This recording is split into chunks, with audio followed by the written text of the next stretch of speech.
Welcome to selection IQ। इस video में हम बात करेंगे इफ़को द्वारा लॉन्च्ड दुनिया के पहले नैनो लिक्विड यूरिया के बारे में और साथ ही बात करेंगे यूरिया में मौजूद नाइट्रोजन से इन्वायरमेंट पर क्या प्रभाव पड़ता है और भारत में हरित क्रांति के बारे में भी जानेंगे।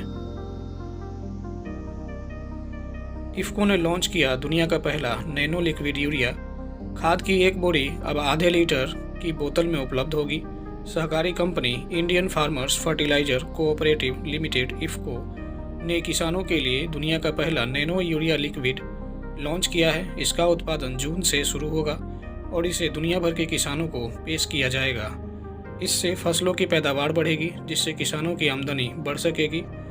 अब एक बोरी यूरिया खाद की जगह आधे लीटर की नैनो लिक्विड यूरिया की बोतल किसानों के लिए काफ़ी होगी। इसकी कीमत 240 रुपये प्रति 500 मिलीलीटर है। यह पारंपरिक यूरिया की प्रति बोरी कीमत से 10% कम है। इसकी प्रभावशीलता का परीक्षण करने के लिए पूरे भारत में 94 से अधिक फसलों पर लगभग 11,000 किसानों के साथ परीक्षण किया गया था। इफ़को ने कहा कि यह पौधे के पोषण के लिए एक मजबूत समाधान है, जो यूरिया के अत्यधिक उपयोग को कम करके और फसलों को मजबूत व स्वस्थ बनाता है। नैनो यूरिया को पारंपरिक यूरिया के स्थान पर विकसित किया है। कहा गया है कि इसमें उपलब्ध नाइट्रोजन पारंपरिक यूरिया के एक बैग के नाइट्रोजन पोषक तत्व के प्रभाव के बराबर होता है। इसके अलावा नया उत्पाद वायुमंडल का तापमान बढ़ने की समस्या को कम करने में सहायक होने के अलावा मिट्टी, पानी और वायु प्रदूषण को कम करने में मदद करेगा। नाइट्रोजन पौधों के लिए ज़रूरी होती है क्योंकि यह पौष्टिक तत्वों को प्रतिबंधक बनाता है। क्लोरोफिल और प्रोटीन सिंथेसिस के जरिए पौधे इससे भोजन तैयार करते हैं। प्राकृतिक रूप से यह जरूरी पौष्टिक तत्व मिट्टी में डाइजेट्रोफ जीवाणु के जरिए मौजूद रहते हैं। ये दाल जैसे पौधों की जड़ों में उपलब्ध होते हैं, लेकिन औद्योगिक क्रांति के बाद यह प्राकृतिक मौजूदगी पर्याप्त नहीं रही क्योंकि यह बढ़ती आबादी को भोजन उपलब्ध कराने में असमर्थ थी। इस कारण प्राकृतिक रूप से मौजूद नाइट्रोजन के पूरक के लिए कृत्रिम फर्टिलाइजर का आविष्कार किया गया। नाइट्रोजन प्रदूषण के कई रूप हैं। नाइट्रेट के रूप में यह पानी को प्रदूषित करता है। यह नाइट्रेट जमीन की सतह पर घुल जाते हैं और पानी के बहाव के साथ झीलों, मछलियों के तालाबों, नदियों और अंततः समुद्र में पहुंचकर उसकी पारिस्थितिकी को नुकसान पहुंचाते हैं। इससे जैव विविधता को भारी नुकसान पहुंचता है। पीने के पानी में नाइट्रेट से 6 महीने तक के बच्चों को ब्लू बेबी सिंड्रोम हो सकता है। इस बीमारी से ग्रसित बच्चों के खून में ऑक्सीजन की मात्रा कम हो जाती है क्योंकि नाइट्रेट हीमोग्लोबिन के प्रभाव को बाधित कर देता है। हीमोग्लोबिन ऑक्सीजन का वाहक है। इससे बच्चों को बार बार डायरिया हो सकता है। यह श्वसन क्रिया को भी बाधित करता है। यह स्कूली बच्चों में उच्च रक्तचाप और ब्लड प्रेशर भी बढ़ा देता है।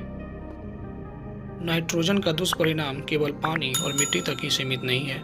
नाइट्रस ऑक्साइड N2O के रूप में यह ग्रीन हाउस गैस भी है और वैश्विक जलवायु परिवर्तन में इसका बड़ा योगदान है। भारत और विकासशील देशों में हो रही तरक्की वैश्विक नाइट्रोजन चक्रण को बहाल करने के लिए अति महत्वपूर्ण है। इस क्षेत्र में भारत दुनिया का प्रतिनिधित्व कर रहा है। भारत नीम कोटेड यूरिया नीति के लिए प्रतिबद्धता जता चुका है। भारत में हरित क्रांति को औपचारिक तौर पर 1966-67 में अपनाया गया। मुख्य तौर पर हरित क्रांति देश में कृषि उत्पादन को बढ़ाने के लिए लागू की गई एक नीति थी। इसके तहत अनाज उगाने के लिए उपयुक्त पारंपरिक बीजों के स्थान पर उन्नत किस्म के बीजों के प्रयोग को बढ़ावा दिया गया। हरित क्रांति के बाद कृषि में नवीन मशीनों जैसे ट्रैक्टर, हार्वेस्टर, ट्यूबवेल, पंप आदि का प्रयोग किया जाने लगा। इस प्रकार तकनीक के प्रयोग से कृषि का स्तर बढ़ा तथा कम समय और श्रम में अधिक उत्पादन संभव हुआ। कृषि के मशीनीकरण के चलते कृषि हेतु प्रयोग होने वाली मशीनों के अलावा हाइब्रिड बीजों, कीटनाशकों, खरपतवारनाशी तथा रासायनिक उर्वरकों की मांग में तीव्र वृद्धि हुई। परिणाम स्वरूप देश में इससे संबंधित उद्योगों का अत्यधिक विकास हुआ।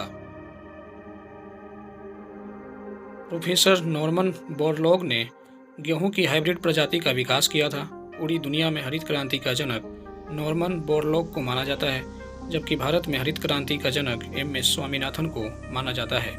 MS स्वामीनाथन को फर्स्ट वर्ल्ड एग्रीकल्चर प्राइज से भी सम्मानित किया जा चुका है। इफ़को के अनुसार नैनो यूरिया एनवायरनमेंट के लिए खतरनाक नहीं होगा और इसकी थोड़ी मात्रा भी फसलों के लिए उपयुक्त होगी।